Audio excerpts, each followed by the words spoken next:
Bismillahirrahmanirrahim. Qala al-mu'allif rahimahullah ta'ala nafa'ana bihi wa bi ulumihi fid dharain amin. Wa mahma katabalan ing dalam kapan-kapan nulis.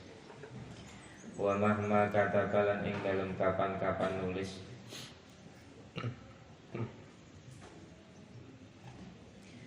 Sopo al-kuttabu biro-biro penulis. Sopo al-kuttabu biro-biro penulis sing ngarang atau yang menceritakan tentang sirah atau perjalanannya Nabi Muhammad. Wa mala'u lan ngebai sopo kuttab. Ngebai sopo kuttab memenuhi butunal asfari ing piro-piro jerone piro-piro lembaran. Ing piro-piro jerone piro-piro lembaran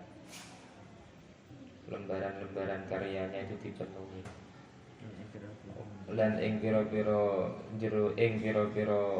jerone lembaran wal mujalladati lan piro-piro jilid. Bahkan ada karya mereka itu yang sampai berjilid-jilid. Bifadha ilihi kelawan piro-piro fadilahi Nabi. Kelawan piro-piro fadilahi Nabi. Fahum mongko utawi kutab iku ajizuna piro-piro kang apes. Iku ajizun piro-piro kang apes. Apes itu gak mampu. Meskipun wis kandel, wis akeh tulisannya, tetap gak mampu untuk menjelaskan semua keindahannya Kanjeng Nabi. Wa muqassiruna lan piro-piro kang sithik. Wa muqassiruna lan piro-piro kang sithik. Fi hasri jami'i ma ing dalem ngitung sekabehane perkara. Ing dalem ngitung sekabehane perkara di hadratihi sallallahu alaihi wasallam kang tetep kaduwe Kanjeng Nabi Muhammad sallallahu alaihi wasallam. Kang tetep kaduwe Kanjeng Nabi Muhammad sallallahu alaihi wasallam minal awsafi saking pira-pira sifat. Saking pira-pira sifat alhamidati kang dipuji. Alhamidati kang dipuji. Wala khisalilan pekerti budi pekerti lan pekerti atau ibadi kang bagus atau hiroti kang suci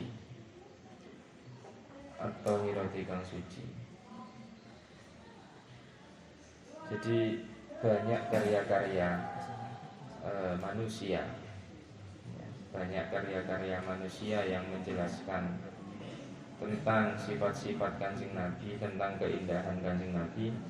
Tapi semua itu sifatnya masih muqassirun. Muqassirun itu masih hanya sedikit yang disampaikan. Meskipun kitabnya sudah berjilid-jilid.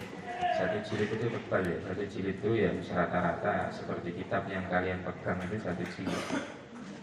Meskipun berjilid-jilid itu tetap tidak akan mampu untuk menjelaskan keindahan sifat-sifatnya Kanjeng Nabi Muhammad sallallahu alaihi wasallam. Fahuwa mongko utawi Kanjeng Nabi. Iku qadul balagh. Iku qadul balagh teman-teman tumeka sapa Nabi. Iku teman-teman tumeka sapa Kanjeng Nabi aujal kamali ing puncak kesempurnaan.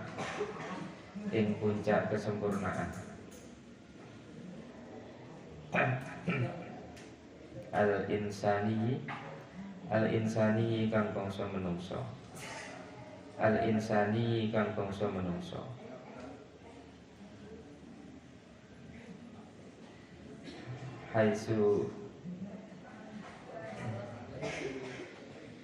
Haitsu istofahu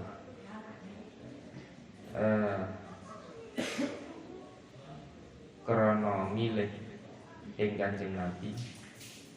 haitsus tofahu krana milih ing Kanjeng Nabi sapa Rabbuhu pangerane Kanjeng Nabi sapa Rabbuhu pangerane Kanjeng Nabi itablighi risalatihi krana nyampeake risalahe Nabi krana nyampeake risalahe Nabi krana nyampeake risalahe Nabi al ilahiyati kang bangsa ketuhanan al ilahiyati kang bangsa ketuhanan.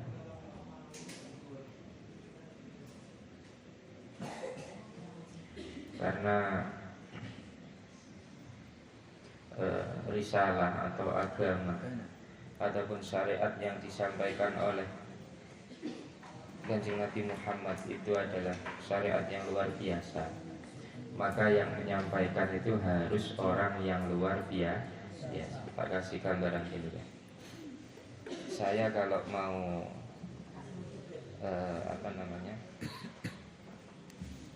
ngirim atau ngasih uang 10.000 misalnya, 10.000 mau tak kasihkan Dio misalnya. Saya nyari Dio nggak ketemu, saya nemunya Dirli. Maka saya tinggal bilang ke Dirli, tolong uang 5.000 ini kasihkan ke Mas Dio. Ya, uang 5.000 kasihkan ke Mas Dio. Tapi suatu saat saya butuh ngasih uang, ya, ngirim uang ke keluarga saya misalnya, atau misal ke toko bangunan misalnya ya, toko bangunan bayar bangunan yang nominalnya banyak, misal 500 juta. Apakah kemudian 500 juta itu saya nyuruh Dirli 500 juta kasihkan toko bangunan buat melunasi material? Kira-kira tak kasihkan Dirli apa enggak? Dirli masih kecil ya, tengah dalam dibegal wong itu hilang, diminta teman-temannya ya hilang, nominalnya besar. Nabi Muhammad SAW itu khairul anbiya wal mursalin. Nabi sebaik-baiknya nabi, sebaik-baiknya manusia, sebaik-baiknya nabi adalah Nabi Muhammad. Nabi-nabi yang lain juga punya syariat. Nabi Isa punya syariat, Nabi Musa punya syariat, Nabi Ibrahim juga punya sendiri-sendiri. Tapi tetap yang memegang syariat yang paling sempurna adalah Nabi Muhammad. Maka Islam diturunkan kepada orang yang paling sempurna, yaitu Nabi Muhammad. Utusan-utusan yang lain baik juga, punya kelebihan juga. Tapi tetap bila dibanding dengan Kanjeng Nabi Muhammad, Rasul-Rasul yang lain itu kalah derajat. Ibarat tadi Dirli tak percaya enggak tadi tak kasih uang 5.000? Percaya, 5.000 percaya saya. Atau sama sebelah ini? Hah? Gembel. Mas Gembel ini ya tak kasih uang 10.000, titip kasihkan ke Mas Jihan.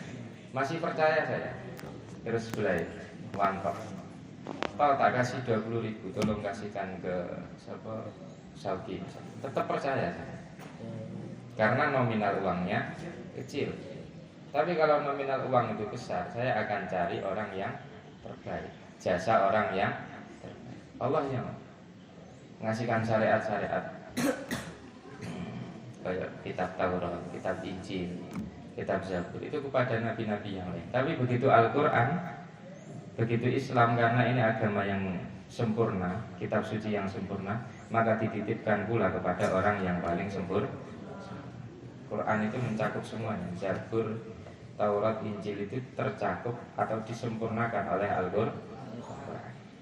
Terus kabarannya bayangno kayak Nabi dikasih beban Islam itu sangat berat, dikasih syariat yang sangat berat, maka Allah memilih orang yang sangat istimewa, yaitu Kanjeng Nabi Muhammad Sallallahu Alaihi Wasallam. Dan terus ini sifatnya Nabi, wa kana la yantiqu 'anil hawa in huwa illa wahyu yuha. Ini ayat Al-Quran. La yantiqu 'anil hawa in huwa illa wahyu yuha. Fakana mongko ana sapa Kanjeng Nabi Muhammad Sallallahu Alaihi Wasallam. Monggo ana sapa Kanjeng Nabi iku layantiku orang ngucap sapa Kanjeng Nabi. ora guneman, orang ngucap sapa Kanjeng Nabi anil hawa saking hawa nafsu. Anil hawa saking hawa nafsu.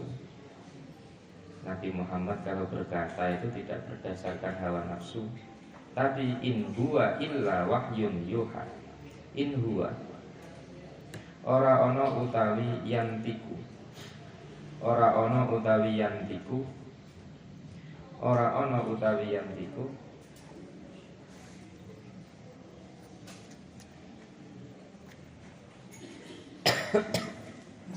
Iku illa wahyun kejaba wahyu.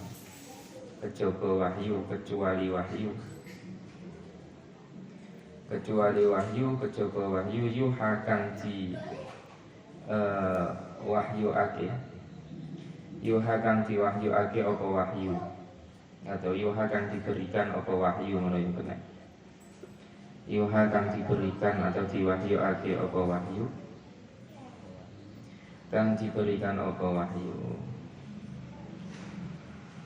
Jadi Nabi Muhammad itu kalau bicara bukan atas kehendak beliau, tapi apa yang beliau sampaikan, apa yang beliau utarakan lewat lisan beliau, itu adalah wahyu dari Allah Subhanahu wa ta'ala. Mau bicara saja nunggu perintah dari Allah. Kalau kita manusia kan enggak, ya. Kita ini kan manusia biasa ini kan enggak. Bicara seenaknya.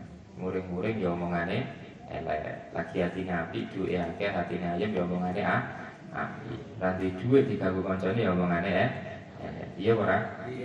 Nanti duwe diganggu marai emosi. Omongan elek tawambai bisa mburi. Kadang tangane barang ya main. Ya, iya ora? Nek karo kancane ra apa-apa. Karo adik-adik ya aja ya. Adik-adik aja. Nek kancane sebaya ra apa-apa piye-piye.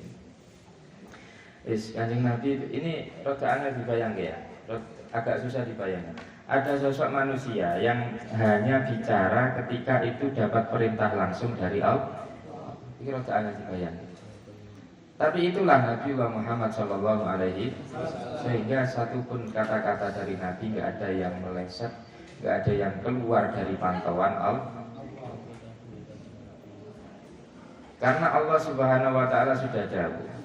Sudah berfirman dalam Al-Quran, kalau orang itu dekat dengan aku, maka aku yang akan menjaga matanya, aku akan menjaga mulutnya, aku akan menjaga pendengaran.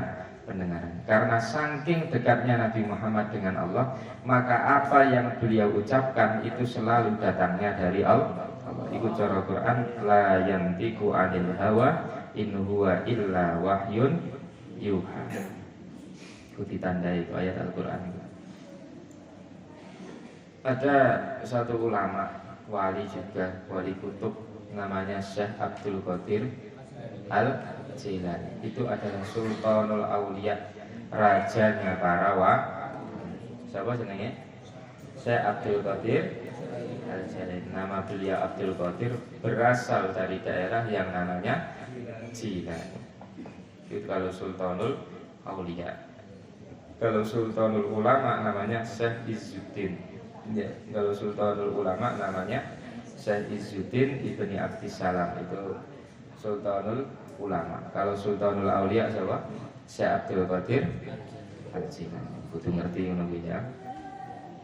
Syekh Abdul Qadir Al-Jilani itu beliau hanya makan dan minum. Dalam manaqibnya ya, dalam kitab sejarah Syekh Abdul Qadir, beliau hanya makan dan minum ketika sudah ada perintah dari Allah. Kalau Nabi dapat perintah dari Allah namanya wahyu. Kalau selain Nabi, wali ataupun manusia itu dapat perintah dari Allah namanya ilham. Lek wali oleh perintah dari Allah namanya ilham. Bisa lewat mimpi ataupun bisa lewat dan lain sebagainya. Ya, Syekh Abdul Qadir itu hanya makan dan minum ketika beliau sudah mendapat perintah dari Allah. Selapar apapun, sehaus apapun beliau gak makan, beliau gak minum, kecuali sudah dapat perintah dari Allah. Itu baru sekelas Syekh Abdul Qadir. Sudah punya tabiat yang seperti itu. Lek gak diperintah Allah gak akan berangkat. Meskipun itu kebutuhan pokok. Makan dan minum kebutuhan pokok ora? Kita kalau nggak makan nggak minum lemes, suwe sakit, ya dah. Kalau si Abdul Qadir enggak. Beliau kalau enggak dapat perintah dari Allah, beliau nggak bakal makan, nggak bakal minum. Ini baru si Abdul Qadir, apalagi Nabi Muhammad. Makanya direkam dalam Al-Quran, la yantiqu anil hawa in huwa illa wahyun yuha. Semua yang berasal dari lisan Nabi itu adalah wahyu dari Allah Subhanahu wa ta'ala. Waqad asna alaihi rabbuhu faqala. Waqad asna lan teman-teman muji. Lan teman-teman muji alaihi ing atase Nabi. Alaihi ing atase Nabi sapa rabbuhu pangerane Nabi. Sapa rabbuhu pangerane Nabi faqala mongko dawuh sapa rabbuhu. Mongko dawuh sapa rabbuhu. Allah memuji Nabi dengan ayat ini. Wa innaka la'ala khuluqin azimin. Wa innaka lan sak temene sira Muhammad. Wa innaka lan sak temene sira Muhammad iku la'ala khuluqin yakti ing atase pakerti atau yakti ing atase akhlak. Yakti ing atase akhlak azimin kang agung. Sungguh kamu wahai Muhammad adalah manusia yang memiliki akhlak yang amat agung. Ini kata Allah Subhanahu wa ta'ala.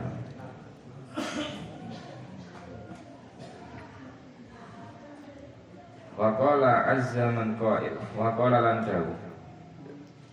Wa qala lan dawu sapa Allah.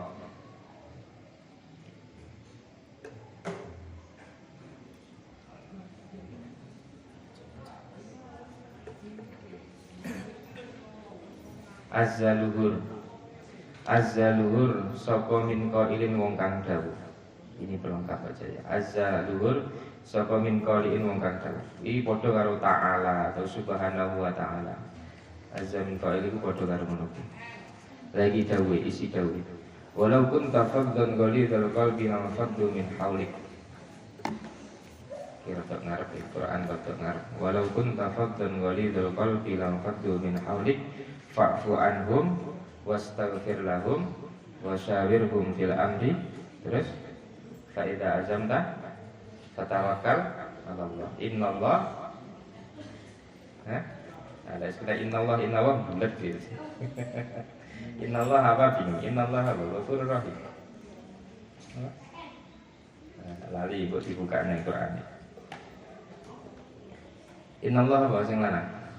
Iki sing hafalan Quran.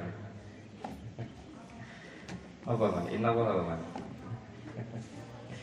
Oke, hafalan Quran itu sing angel innallah terus wallahu wa kana Allahu bulet gitu. Kudu sering-sering diterus ya. Pengen hafal bagian gini sering-sering diterus.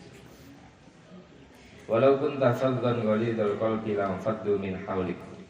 Walau kunta lan lamun ana sapa sira Muhammad. Walau kunta lan lamun ana sapa sira Muhammad. Lan lamun ana sapa sira Muhammad. Saya maknanya itu tergantung konteksnya ya. Kalau yang dawuh Allah ya, yang dawuh Allah, maka saya maknanya ya biasa Muhammad ya, Muhammad. Tapi kalau ulama sedang bercerita kanjeng Nabi, saya pakainya kanjeng Nabi Muhammad. Ini kan ayat Quran. Ayat Quran itu datangnya dari siapa? Dari Allah. Berarti ini Allah berbicara kepada Nabi Muhammad. Ya Allah jangkar ke Nabi Muhammad ya biasa. Iya dah, biasa apa orang? Biasa. Jadi aku yang maknani ya jangkar itu bukan dalam artian kemudian tidak sopan kepada kanjeng Nabi, enggak. Ini memposisikan konteks karena ini yang dawuh adalah Gusti Allah. Lan lamun ana sapa sira Muhammad. Lan lamun ana sapa sira Muhammad iku fadhon. Iku fadhon. Ala akhlake. Iku fadhon ala akhlake elek. Ghalidhal qalbi kang keras atine atos. Ghalidhal qalbi kang atos atine, keras atine. Ya lam fadhu mongko yakti bubar sapa menungso. Mongko yakti bubar sapa menungso min haulika saking sekitar sira kanjeng, saking sekitar sira Muhammad. min haulika saking sekitar sira Muhammad. Iki dawuh Allah nganggone Kanjeng Nabi. Ya Muhammad, jika engkau enggak punya akhlak yang baik, jika kamu keras hatinya, maka niscaya orang-orang di sekitar kamu akan bubar, enggak akan ada yang mau masuk Islam. Nah, ini metode dakwah ini. Cara dakwah itu pakai ayat ini, walaupun tafaddan ghalidul qalbi. Jadi dakwah itu yang pertama harus dilakukan dengan lemah lembut, dengan ajakan yang baik.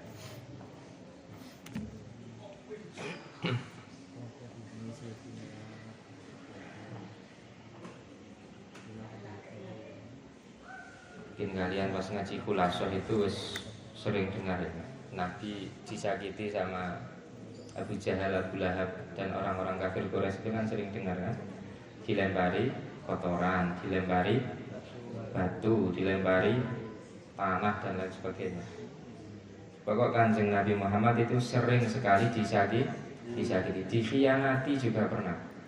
Munafik, dikhianati orang munafik itu sering. Kalau orang kafir enak jelas, ya. Orang kafir itu jelas, dia ibarat Kanjeng Nabi pakai bendera putih, mereka pakai bendera hitam, sudah jelas. Oh itu hitam berarti itu musuh, hati-hati. Yang bahaya itu Nabi Muhammad adalah disusupi orang munafik. Orang munafik itu masuk ke gerombolan seperti ini, ikut majelis, ikut ngajinya Nabi Muhammad, ikut perangnya Nabi Muhammad, tapi di dalam dia ingin merongrong kekuatan Islam.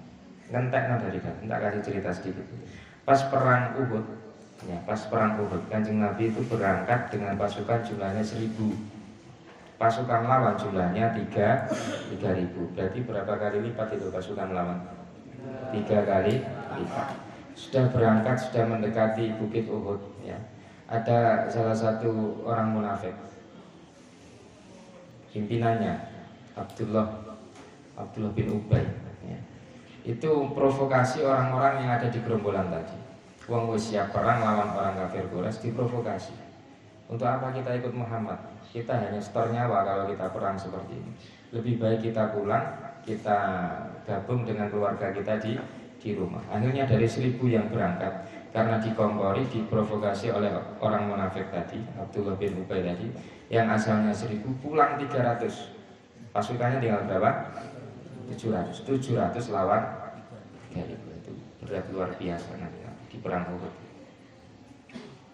Perang akhirnya sempat menguasai keadaan, sempat menang, tapi akhirnya secara zahir, ya saya bilang secara zahir, umat Islam kalah pada saat itu, pada saat perang Uhud, karena di awal itu sudah ada rusuh atau diusik oleh orang munafik. Orang yang ada di kelompok dalam seperti ini dipimpin oleh Abdullah bin Ubay, diprovokasi, akhirnya yang asalnya berangkat bareng-bareng 1000 orang pulang berapa? 300 orang. Lawannya berapa? 3.000. Imbang kurang? Nah, imbang. Itu bahaya orang munafik itu. Kayak bolo ternyata menusuk dari belakang. Kayak bahasa kalian itu sekarang musuh dalam selimut, nah betul karo ngono. Tapi kalau orang munafik lebih parah lagi, itu masalah keyakinan. Wa amsalu hadza katsira. Wa amsalu hadza utawi contone ikilah akhlak. Utawi contone ikilah akhlak iku kasiratun kang akeh. Iku kang akeh fi aqdami kitabin ing dalem luwih agunge kitab. Ing dalem luwih agunge kitab.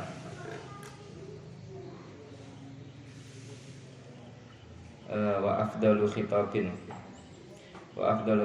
lan luweh afdole dawuh lan luweh afdole dawuh fakharijun mongko iku kang metu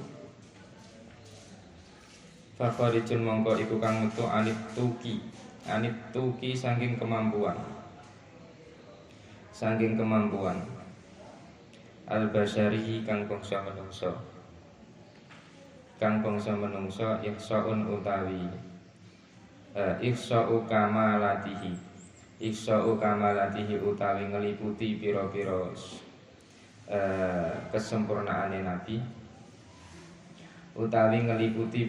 kesempurnaane Nabi bitamamiha kelawan sempurnane kamalah bitamamiha kelawan sempurnane kamal.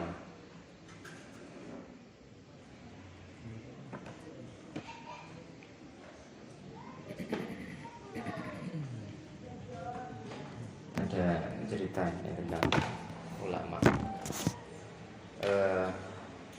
Mbah Hasyim Asy'ari ya, waktu beliau nyantri di Syekhona Khalil Bangkalan sana, itu termasuk salah satu kawannya adalah Mbah Abdul Karim. Mbah Abdul Karim itu atau Mbah Manaf itu adalah pendiri Lirboyo ya. Suatu saat sudah pulang ke daerahnya masing-masing, sudah berjuang. Mbah Hasyim ngasuh pesantren, Mbah Mbah Abdul Karim juga ngasuh pesantren. Mbah Hasyim di Jombang, Mbah Abdul Karim di Kediri. Suatu saat Mbah Karim ini orangnya lembut. Saking lembutnya karo santri gak wan. Saking lembutnya sama santri tidak berat. Ini Mbah Abdul Karim. Sehingga sing mondok wakil. Di Lirboyo dari awal itu santrinya sudah banyak.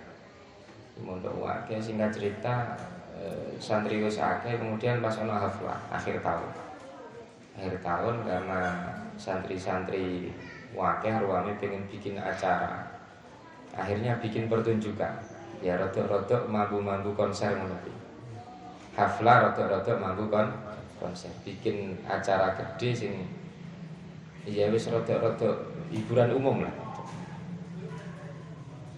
Bahkan sebagian tamu undangan, karena masih zaman penjajah ya, sebagian tamu undangan itu ada yang berasal dari tuan-tuan Jepang itu, pas jajahan Jepang. Setelah dijajah Belanda pulang itu, kemudian Indonesia dijajah siapa? Jepang. Selama berapa tahun itu? 3 tahun tapi menderita luar biasa. Zaman jajahan Jepang, salah satu yang datang atau tamu undangan itu penjajah itu tadi, tuan-tuan Jepang itu. Ya, Mbah Abdul Karim cuma bisa nangis tok karena beliau halus orangnya. Katanya muring-muring nang santri gak bisa. Akhirnya ada salah satu santri ya, cah dalem. Kalau nanti ini misalnya Dio memberanikan diri untuk berangkat ke Jombang, sowan ke Mbah Hasyim. Karena tahu kalau Mbah Hasyim itu temannya Mbah Abdul Karim. Sing kendel, Mbah Hasyim ku kendel. Enggak cocok, ayo bilang A Mbah Hasyim. Enggak cocok B ya bilang B. Kalian kalau mendalami kitab Mbah Hasyim itu memang kalau enggak sesuai dengan garis beliau enggak setuju ya harus diungkapkan di kitabnya itu. Ada nama kumpulan kitabnya yang biasa tak baca itu Irsyadus Syarina. Beliau kalau enggak cocok dengan suatu ajaran ya diutarakan di kitab itu. Bahkan sampai disebut namanya. Ada namanya salah satu karya beliau itu lari ya ceritanya ini.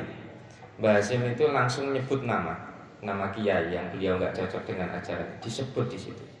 Jangan jadi orang ahli bid'ah yang membuat kebatilan dengan cara membuat kegiatan keagamaan yang nggak sesuai syariat. 12 item disebutkan di situ semua kesalahan si kiai tadi. Nama kiainya disebutkan. Ya mungkin bukan kiai, itu wong sing mendo-mendo kiai mungkin. Karena tak baca silas itu ajarannya terlalu menyimpang. Karena ajarannya di situ kalau ada pohon disembah orang berarti itu pohon keramat, harap dimuliakan. Itu kan menyimpang seperti itu. Sholat itu yang penting takbiratul ihram, setelah takbiratul ihram bebas mau ngapain. Itu benar orang? Ya, benar. Tapi orang ini masyhur jadi tokoh di Kediri. Terus itu langsung diprotes sama Mbah Hasyim lewat karya. Ya, Mbah Hasyim modelnya seperti itu. Kalau nggak cocok, nggak sesuai, langsung digugat, langsung diproses. Akhirnya ada santri pada Dio Matur sowan kene Mbah Hasyim. Nggih Jombang. Ana apa lene? Niki Mbah Yai mular mawon, nangis mawon. Karena santri-santri bikin kegiatan seperti ini cerita kabeh. Akhirnya Mbah Hasyim langsung datang ke Kediri. Santri sing umpate mah diuring-uring kabeh karo sapa? Mbah Hasyim. Jadi yang memarahi bukan Mbah Abdul Karim selaku kiai, tapi Mbah Hasyim selaku temannya yang punya tabiat kenceng Mbah Hasyim, langsung dimarahi santri sing akeh. Nah, dan salah satu karomahnya Mbah Hasyim pada saat itu yang muncul yang kelihatan, panggung itu ya, panggung itu ditunjuk, panggung acara itu lighting wis siap kabeh ya, lampu-lampu wis siap. Dhisik kan sik ngedesel diogling terus disorot ke depan. Itu ditunjuk jenazah sama Mbah Hasim kemudian mati semua itu. Lampu yang ada di panggung mati semua. Itu salah satu karomah Mbah Hasim yang kelihatan pada saat itu. Nah, ini adalah contoh ya, tak kembalikan ke ayat tadi. Walaupun tafaddan ghalidul qalbi, bahwa betapa halusnya akhlak Mbah Abdul Karim sampai banyak sekali orang-orang yang enggak mondok akhirnya mau mondok. Tapi hal seperti itu juga harus diimbangi dengan apa jenenge sosok kiai sing kuat sing kenceng kayak siapa? Mbah Hasim. Terlalu halus iku ya suwe-suwe santrine ngelunjak kayak mau. Sampai santrine gawe konser, kiainya enggak berani ngelarang. Terus ada sosok kiai sing berani yang kenceng yaitu Mbah Hasim. Apakah yang kenceng salah terus yang lunak benar? Ya tidak juga. Apakah kebalikannya, yang lunak benar yang kenceng salah? Tidak juga. Kedua-duanya saling melengkapi. Maka sing bener itu ya sing pas ya, antara kenceng dan lunak. Terlalu kenceng ya mencetat kabeh ya. Kalau terlalu lunak itu juga akhirnya ibarat apa, ngelunjak. Ngerti ngelunjak ya? Nah, jadi perjuangan ya dulu seperti itu. Ini sekedar cerita saja biar tahu perjuangan. Jadi meskipun ya besar yang sudah masyhur kalian kenal namanya, itu juga mengalami perjuangan yang pahit sama saja. Gak ada berjuang itu yang enak, gak ada. Dan yang jelas berjuang itu dimulai dari masa saat nyantri, saat mondok. Orang ono ceritane ra gelem mondok, kemudian moro-moro iso maca kitab, iso paham kitab, itu gak ada ceritanya. Harus mondok, harus ngaji. Sing penting ngaji. Kamulat mahasinuhu falau ahdatsana wallahu a'lam.